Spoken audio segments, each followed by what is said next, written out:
Grow অ্যাপসে ETF কিভাবে আপনি বাই করবেন, মানে এক্সচেঞ্জ ট্রেডেড ফান্ড, এই অপশানে আপনি কিভাবে ইনভেস্টমেন্ট করবেন। এর পাশাপাশি আমরা এই ভিডিওটিতে আপনাদেরকে বলবো ইটিএফ বাই করার সময় যেসব প্যারামিটারগুলি আপনার মাথায় খেয়াল রাখা উচিত। তো সর্বপ্রথম আপনি গ্রো অ্যাপস ওপেন করে নেবেন, নিয়ে এতে লগ ইন করে নেবেন। নেবার পর এই যে স্টক সেকশনটা, এই স্টক সেকশনে উপরের পজিশনে এই যে সার্চ বার আছে, এই সার্চ বারের উপরে আপনি ক্লিক করে দেবেন। তো এরপরে নেক্সট কিন্তু আপনার এই যে ইটিএফ সেকশনটা আছে এর উপরে আপনি ক্লিক করে দেবেন। এই ইটিএফ সেকশনে ক্লিক করার পরে আপনার যাবতীয় যা আপনি সার্চ করবেন সমস্তটাই কিন্তু ইটিএফ এর চার্টে কিন্তু আপনার সামনে ওপেন হয়ে আসবে। এই ইটিএফে ক্লিক করার ফলে কিন্তু আপনার ফিউচার কিংবা অপশনের যেসব স্টকসগুলি আছে সেগুলি কিন্তু আপনার সামনে আসবে না। তো এখানে কিন্তু আপনি একটি অপশন পাচ্ছেন ট্রেন্ডিং সার্চেস, মানে এই মুহূর্তে গ্রো অ্যাপসে সবচেয়ে বেশি মানুষ কোনগুলি সার্চ করছে সেই যে লিস্টটা সেটি কিন্তু আপনি এখানে দেখতে পারেন। আপনি যদি চান এখানেও কিন্তু আপনি ইনভেস্টমেন্ট করতে পারেন। এর পাশাপাশি আপনি যদি অন্য কোনো সেক্টরে যদি আপনি ইনভেস্টমেন্ট করতে চান সেটাও কিন্তু আপনি করতে পারেন। এটা কিন্তু সম্পূর্ণ আপনার উপরেই কিন্তু ডিপেন্ডেন্ট। আমরা কিন্তু জাস্ট এডুকেশনাল পারপাসে কিন্তু ভিডিওটি আপনাদেরকে শেয়ার করছি। তো এখানে আমরা উদাহরণস্বরূপ ধরতে পারি, ধরুন আপনি নিফটি ফিফটি যে টপ একটি কোম্পানি সেখানে আপনি ইনভেস্টমেন্ট করবেন ইটিএফ এর মারফত। তো আমরা কিন্তু এখানে সার্চ করতে পারেন নিফটি পিস বলে। তো আমরা এখানে নিফটি পিস বলে সার্চ করব। এখানে সার্চ করার পর সর্বপ্রথম এই যে অপশনটা আসছে এটির উপরে আপনি ক্লিক করে দেবেন। এটিতেই যে আপনাদের ইনভেস্টমেন্ট করতে হবে এরকম কিন্তু কোনো রকম বাধ্যবাধকতা নেই। এখানে সমগ্র লিস্টটা আপনি দেখতে পাচ্ছেন। যদি আপনি চান এর মধ্যে যে কোনো একটিতেও কিন্তু আপনি ইনভেস্টমেন্ট করতে পারেন। তো আপনি যেটিতে ইনভেস্টমেন্ট করবেন তার উপরে ক্লিক করে দেবেন। তো ধরুন আমরা উদাহরণস্বরূপ আপনাদেরকে দেখানোর স্বার্থে এটি আমরা সিলেক্ট করে নিলাম। তো এরপর আমরা ক্লিক করে দেবো। এরপরে এই যে চার্টটা সেটা কিন্তু ওপেন হয়ে যাবে।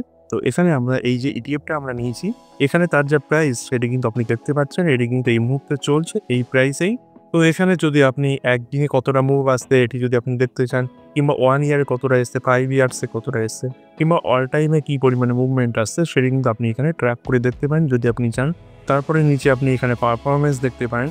এরকম শেয়ার বাই করার সময় আমরা যেসব পারফরমেন্সগুলি দেখি ঠিক সেম টাইপেরই কিন্তু এখানে পারফরমেন্স আপনি চেক করতে পারেন। এর পাশাপাশি সমস্ত রকম যেসব ইন্ডিকেটর কিংবা ইন্টারফেসগুলি আছে সবগুলি কিন্তু আপনি এখানে পেয়ে যাচ্ছেন। এর পাশাপাশি আপনি নিচে স্ক্রল করলে ফান্ডামেন্টাল যে অ্যানালিসিস সেটাও কিন্তু আপনি এখানে দেখতে পারেন। তো এখানে ফান্ডামেন্টালের মধ্যে যেটি আপনার গুরুত্বপূর্ণ যে বিষয়টি সেটি হলো এক্সপেন্স রেশিও। তো এক্সপেন্স রেশিও কিন্তু আপনি এই সেকশনটার মধ্যে দেখতে পারেন। তো এখানে কিন্তু মিউচুয়াল ফান্ডের মতনই কিন্তু এখানে এক্সপেন্স রেশিও থেকে থাকে ইটিএফ এর মধ্যে। ইটিএফ এর এক্সপেন্স রেশিও অনেকটাই কিন্তু কম হয়ে থাকে, কারণ এটা কিন্তু অনেকটা প্যাসিভ ম্যানেজমেন্টের মধ্যে আসে। তো এখানে কিন্তু বাইং এবং সেলিং এটি কিন্তু খুব কম পরিমাণে হয়ে থাকে এবং এখানে মূল কাজ হয়ে থাকে ইন্ডেক্সকে ট্র্যাক করা। সেই জন্য এখানে এক্সপেন্স রেশিও অনেকটাই কম হয়ে থাকে অ্যাকর্ডিং টু মিউচুয়াল ফান্ড। তো এখানে আপনি যে ইটিএফে ইনভেস্টমেন্ট করছেন সর্বপ্রথম কিন্তু আপনি এক্সপেন্স রেশিওটা অতি অবশ্যই চেক করবেন। এরপর নিচে আপনি ফান্ড ম্যানেজারের নাম, এটি কত সালে ওপেন হচ্ছে, মানে সমস্ত কিছু ডিটেলস কিন্তু আপনি এখানে দেখতে পারেন। এর পাশাপাশি নিচে আপনি হোল্ডিং সেকশনের মধ্যে এই ইটিএফটা কোন কোন কোম্পানিকে কত পার্সেন্ট তারা হোল্ডিং সেকশনে আছে এটা কিন্তু আপনি নিচে স্ক্রল ডাউন করে এটাও কিন্তু আপনি চেক করতে পারেন। এরপরে ধরুন আপনি এই ইটিএফটা আপনার পছন্দ হয়েছে, আপনি এখানে ইনভেস্টমেন্ট করতে চাইছেন। তার জন্য এই যে বাই অপশনটা আছে এই বাই অপশনের উপর আপনাকে ক্লিক করতে হবে। তো এখানে যে আপনি বাই অপশনে ক্লিক করবেন তারপরে নেক্সট যে পেজটা ওপেন হয়ে আসবে এখানে কিন্তু সর্বপ্রথম আপনার যে ইটিএফটা তার নামটা আপনার শো করবে। এর পাশাপাশি এখানে কিন্তু 3টি অপশন আপনি পাচ্ছেন, ডেলিভারি, ইন্টারডে, এমটিএফ। তো আজকে আমরা ইন্টারডে এবং এমটিএফ এই দুটি অপশন সাইডে রাখবো। ডেলিভারিতে কিন্তু আজকে আমরা কথা বলবো, কারণ ইটিএফ এমনই একটা টুল, এটি আমরা পার্সোনালি মনে করে থাকি ইটিএফে যদি আপনি লং টাইমের জন্য কোনো রকম কিছু ভেবে থাকেন তাহলে কিন্তু ইটিএফ আপনার জন্য বেটার অপশন। কিন্তু যদি আপনি সুইং কিংবা শর্টকাটের জন্য আপনি খেলতে চান সেক্ষেত্রে কিন্তু ইটিএফে আপনি খুব বেশি লাভবান হবেন না। তো সর্বপ্রথম কিন্তু আপনার ইন্টারডে এবং এমটিএফ এই দুটি কিন্তু আপনাকে অ্যাভয়েড করতেই হবে, কারণ যদি আপনি অনেকদিন মার্কেটে যদি আপনি এসে থাকেন কিংবা আপনার অনেকটাই নলেজ আপনি গেইন করেছেন সেক্ষেত্রে কিন্তু আপনি ইন্টারডে কিংবা এমটিএফ এর উপরে কিন্তু আপনি নজর দিতে পারেন। যদি আপনি বিগিনার লেভেলে হয়ে থাকেন তাহলে কিন্তু এই দুটি সম্পূর্ণই কিন্তু আপনাকে অ্যাভয়েড করা যায়। তো এখানে কিন্তু আপনি কোয়ান্টিটির জায়গায় এনএসসি কিংবা বিএসসি এটি আপনি সিলেক্ট করে নিতে পারেন। তো আমরা এখানে এনএসসি রেখে দেবো। তারপরে আপনি এখানে কোয়ান্টিটি সেট করতে পারেন, মানে কত কোয়ান্টিটি আপনি এখানে বাই করতে চাইছেন তো সেটি আপনি এখানে বসিয়ে দেবেন। তো উদাহরণস্বরূপ 2 কোয়ান্টিটি আমরা বাই করবো, তো এখানে আমরা 2 বসিয়ে দেবো। তো এখানে আমরা আপনাদেরকে দেখানোর স্বার্থেই কিন্তু আমরা 2 কোয়ান্টিটি বাই করছি। এটি কিন্তু আপনি আপনার হিসাবেই আপনি সেট করে নেবেন। প্রাইস সেকশনে চলে আসবেন। নেক্সট এখানে কিন্তু আপনি মার্কেট প্রাইসেও বাই করতে পারেন এই ইটিএফটা, কিংবা আপনি লিমিট লাগাতে পারেন। যদি আপনি মার্কেট প্রাইসে বাই করেন তাহলে এই মুহূর্তে যে প্রাইস চলছে সেই প্রাইসে কিন্তু আপনার বাই হয়ে যাবে। কিংবা যদি আপনি লিমিট লাগাতে চান তাহলে কিন্তু আপনি এখানে লিমিটও লাগাতে পারেন। তো ধরুন আমরা এই প্রাইস সেকশনে এখানে আমরা লিমিট লাগিয়ে বাই করবো। এবার আপনি এখানে কত লিমিট লাগাতে চাইছেন সেটি কিন্তু এখানে চাইছে। ধরুন আমরা এখানে 260 টাকার লিমিট লাগাতে চাইছি, তো এখানে 260 টাকা আপনি এখানে বসিয়ে দিতে পারেন।